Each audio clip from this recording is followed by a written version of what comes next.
All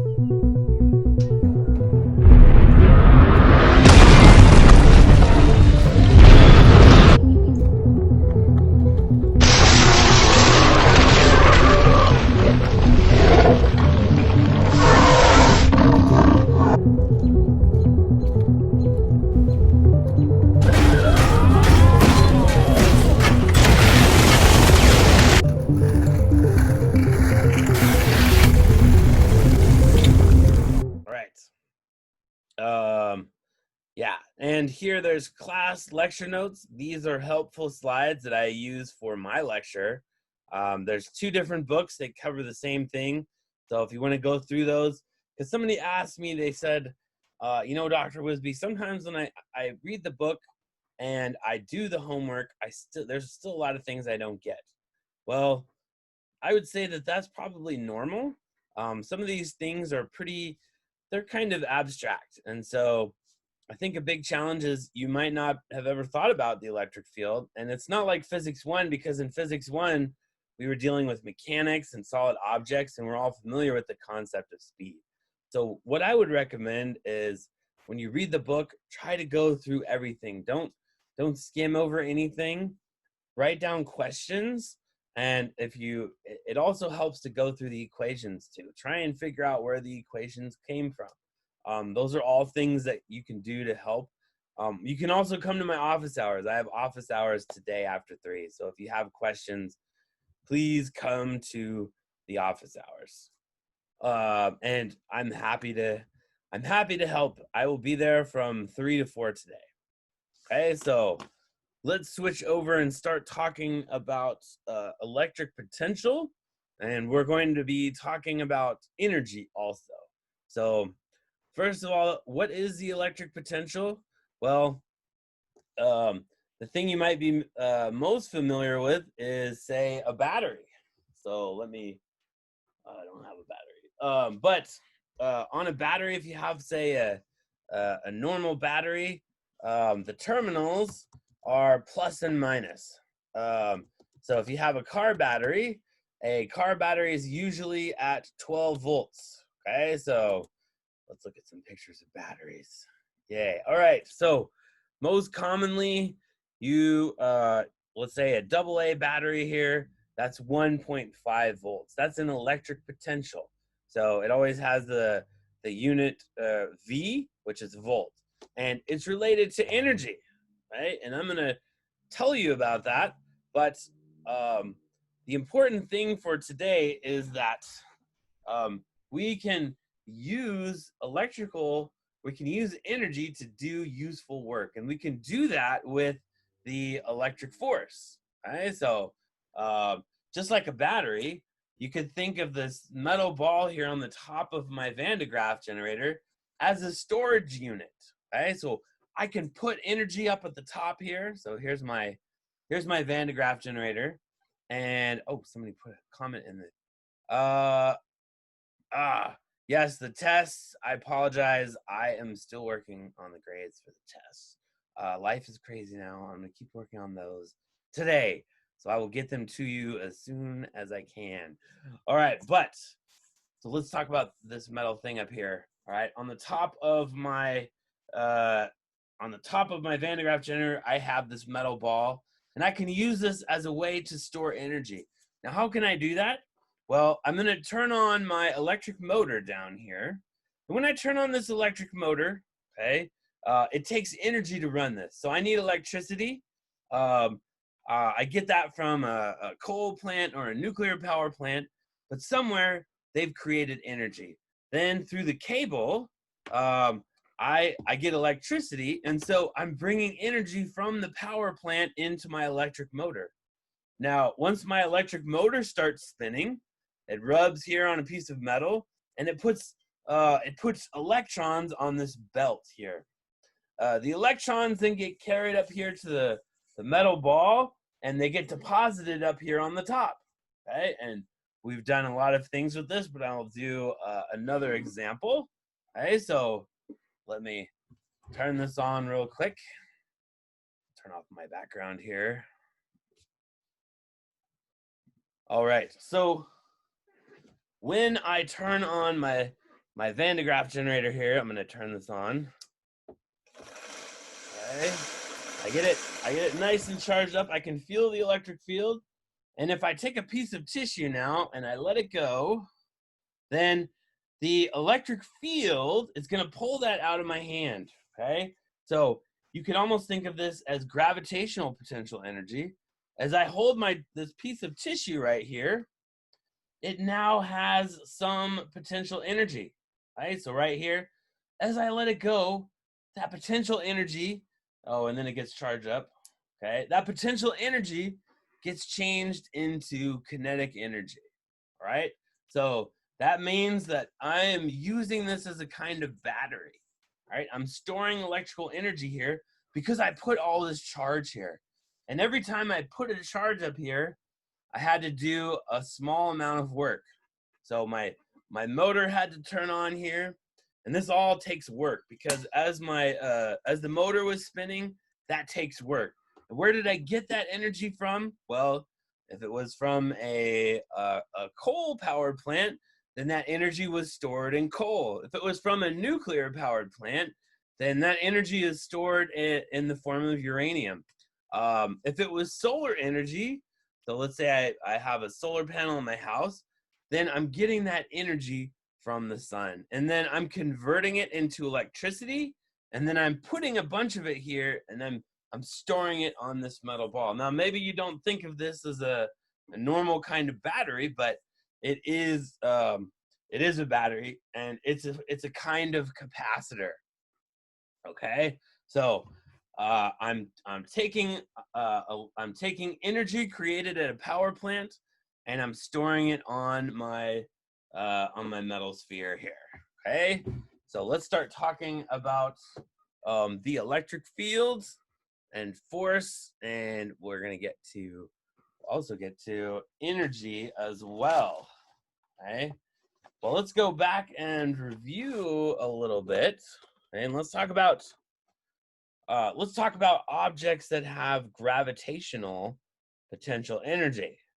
All right, so I'm going to draw a picture here of, say we have a cliff here, and I have a heavy rock at the top of my cliff. And my rock is at some height here, h. Okay, so we hopefully remember from last semester that my potential energy, U, is equal to the mass of the rock times gravity times my height.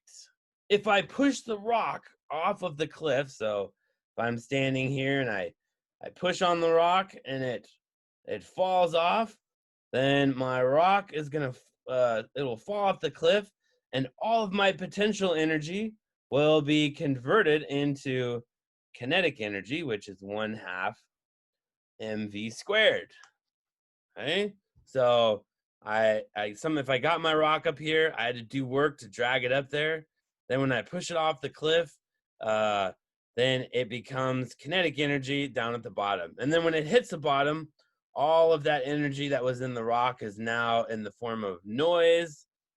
Maybe it heated the ground up, it shattered the rock, but my energy gets converted into thermal energy. All right. Well, we can do the same thing with electric potential. Okay, so just like gravitational potential, we can have electric potential, and the electric potential. So let's see, potential energy is given by delta U, a change in potential energy, which is equal to Q times delta V. So if we have a change in electric potential and we multiply that by a charge, Q, that's going to give us energy. Okay, so what this is saying is that if for some change in potential, we're going to get a change in energy. Okay, so let's do an example here. Okay, I'm going to draw a picture here of a charged sheet, maybe a plastic sheet, we'll say. So some non-conducting sheet. And let's say it's positively charged. Well, if I have a positive charge over here and I want to bring it closer, to my charge sheet. It's going to take energy to do this because my positive charge is going to be repelled by all the positive charges here on my sheet. So this is maybe a proton, and this is my plastic sheet. As I bring this closer, I'm going to have to do some work on it, right? And if I change my distance here, okay, so I'm going to move it by some distance d closer to my sheet, okay, then if you recall, we know that work is equal to force times distance. All right, this is true for any force, whether it's a gravitational force, an electrostatic force, or maybe a magnetic force, or the nuclear force. Any kind of force, whatever the force is, maybe from a spring. If I fight against that force some distance d, it's going to take energy. Okay. Now, if I have a change in work here, I can equate that to a change in potential energy. Okay, so F times D is going to equal change in potential, which is also equal to Q times delta V. Okay, so we have F times D is equal to Q times delta V. Right? So now I can say, all right, well, I have a force here. This will equal Q times delta V divided by D. Right?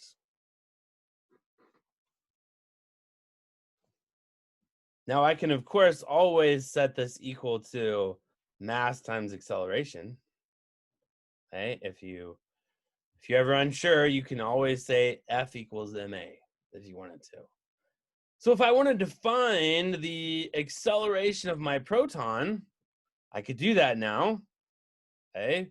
I could say, all right, my acceleration then is going to equal Q times delta V over D divided by M.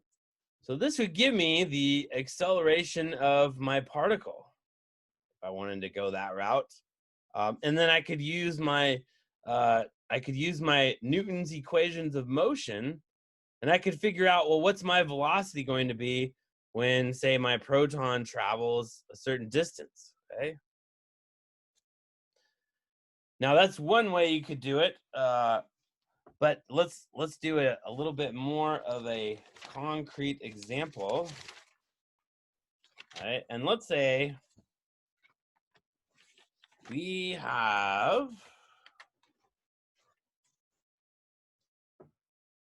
well, before we get too far apart, okay, let's do another example over here.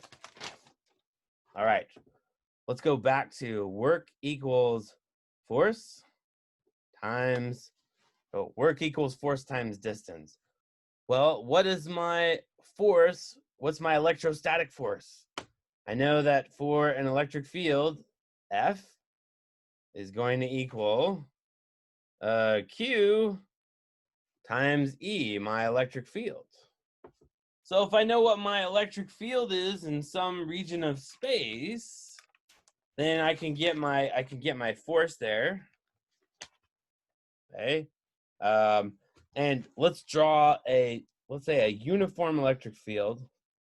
Let's draw a capacitor here, because in capacitors, it's a region where we have a very, very uniform electric fields. Okay. So if I have positive charges over here,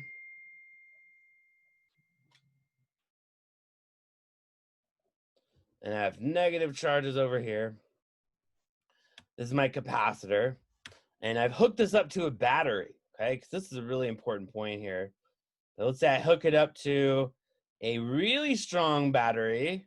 Let's do 450 volts. This is a a monster battery. All right, so here's my two terminals. I've got plus, I've got plus and minus on my battery.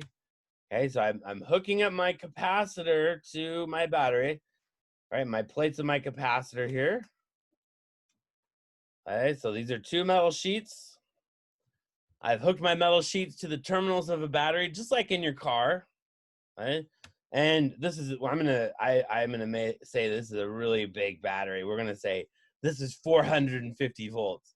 And man, if you had a 450 volt battery, do not put one finger on this terminal and the other finger on that terminal. That would give you a nasty shock. Okay, so this would be like sticking the voltage in your outlet. Okay, so if you plug your something into the wall, it's 120 volts AC, which is a very high voltage. Okay, so I've got a battery here. I hook it up to my capacitor plates, and now I'm going to set up an electric field in here in my capacitor. All right, I've got a nice uniform electric field in here. So my electric field is perfectly uniform. It's pointing to the right. It's beautiful. Okay, so my electric field is going that way. Okay, so I know what my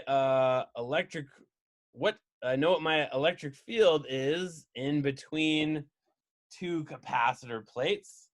What's my electric field for a capacitor? Someone put it in the chat. Does anybody remember?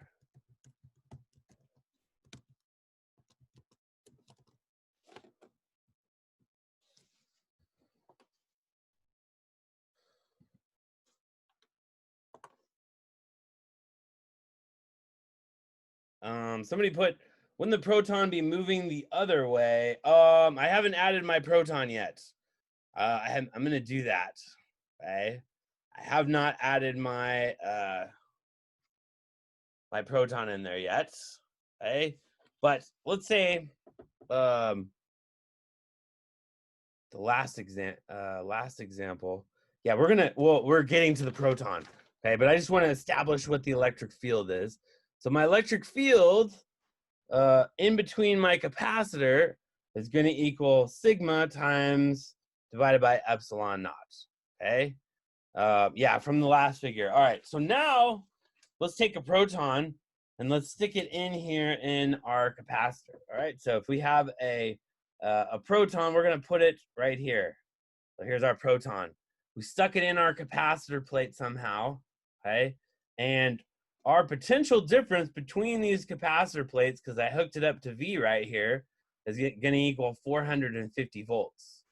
Okay, so the question is, right, what would be my velocity for my electron if I let it go? So I'm going to let my electron go here, and I want to know when it gets to the other side here, what's its kinetic energy going to be, and what's its velocity going to be.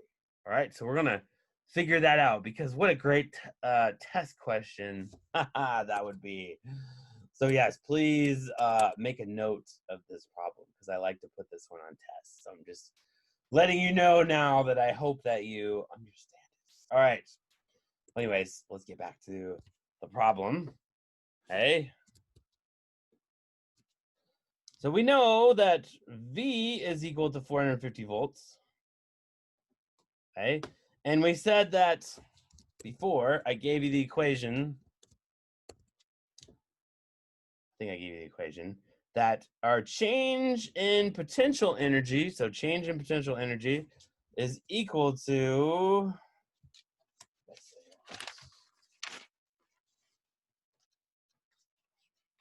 yes, Q times delta V. Okay, so delta V is my change in electric potential, which is 450 volts. And what this is doing is you are adding a bunch of charges to this side. Okay, so think about this. 450 volts is the potential energy you're adding to your circuit. Okay, so I've got delta U here.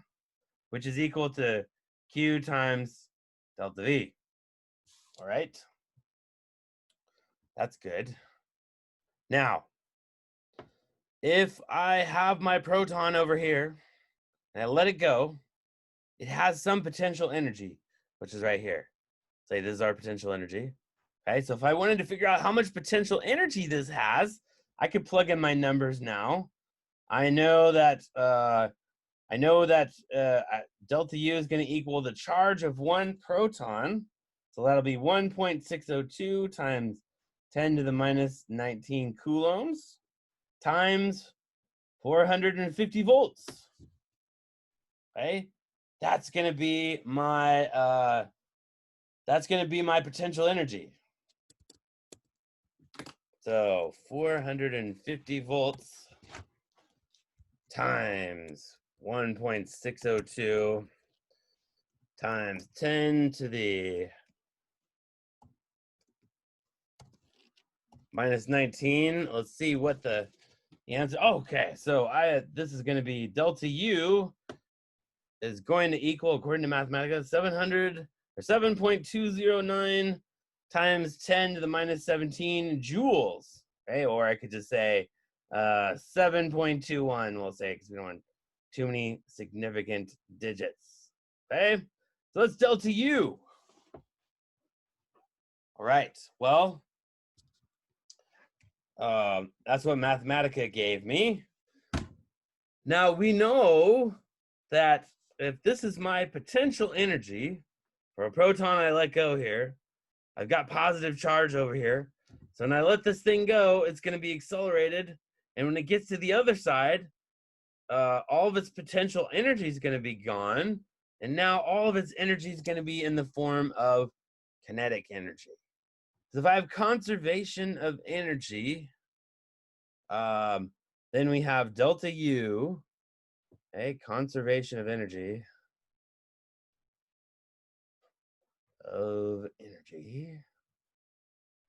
tells me that my change in potential energy is equal to the change in kinetic energy. So if I let my proton go and it has this much potential energy, that's all going to be kinetic energy. And I don't want to write this mess of a number up there, so I'm just going to leave this as Q delta V, because that's much easier to write than 7.209 times 10 to the minus 17 joules plus delta K equals 0. Well, I know delta K is just kinetic energy, so I'll have Q times delta V is going to equal 1/2 mv squared. Yes, mv squared. And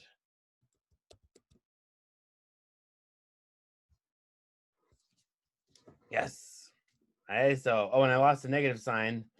Don't forget your negative sign here. So I could just say that here, this one will become negative. Okay. So we'll say that, yeah, delta K. So this is delta K. So this will be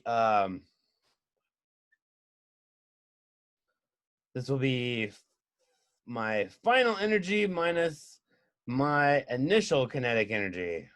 Okay, initial. Right? Okay.